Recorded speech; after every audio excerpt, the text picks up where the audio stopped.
आप लोग को बताना चाहिए था जनता को कि तुम्हारी गाड़ी में E20 डल रहा है अब।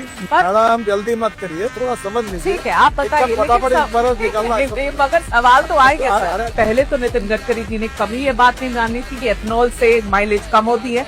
जब हरदीप पुरी जी ने ये बात मानी तब उन्होंने मानी। ब्लेंडेड पेट्रोल जब यूज कर रहे हैं तो माइलेज कम होगी कि नहीं, बस इतना ही पूछा मैंने। आप गलत बोलती हो, फिर समझो।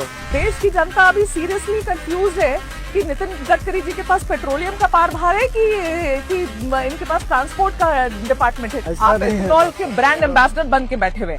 सेंट्रल एक्साइज भी कम किया है एथेनॉल ब्लेंडेड पेट्रोल पर, इसके बावजूद भी पेट्रोल के दाम कम क्यों नहीं हुए? ये सब सवाल आप पेट्रोलियम मिनिस्टर को अच्छा, पूछो। ये बढ़िया है। अभी आप देखो, आप क्या करती है? हाँ। आप तबला रग्गा बजाती है। अरे क्या तबला बजाती हूँ आप मैं? अभी मुझे पूछ रहे हैं कि तुम पेट्रोलियम मंत्री हो, ये भी तुम पूछोगे। सर जो प्योर पेट्रोल है XP 170 रुपीज पर लीटर, 170 रुपए प्रति लीटर, सर कौन भराएगा गाड़ी में बताओ? ये पेट्रोलियम विषय के जितने प्रश्न है ना, अब वो पेट्रोलियम मंत्री से ही बात करें। आपके बेटे की जो कंपनी है सियान एग्रो, उसकी नेट प्रॉफिट पिछले 5 सालों में 4500% ऊपर बढ़ गई है। इतने 1000 करोड़ की आप बना देते हैं हाईवे, और आपने एकदम बेस्ट टेक्नोलॉजी, बेस्ट मटेरियल, पहली बारिश घंटा हो जाता है, फिर आप कहेंगे कि सवाल पूछो तो गलत है।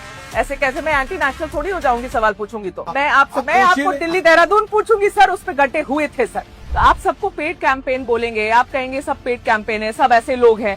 ऐसे नहीं, जनता के भी सवाल है ना सर, कभी तो मान लेना चाहिए। अगर कोई बात झूठ बोलने से डिफेमेशन केस होती है। हाँ, आपने जो पढ़ा इसके ऊपर मैं आपके ऊपर डिफेमेशन केस भी कर सकता हूँ।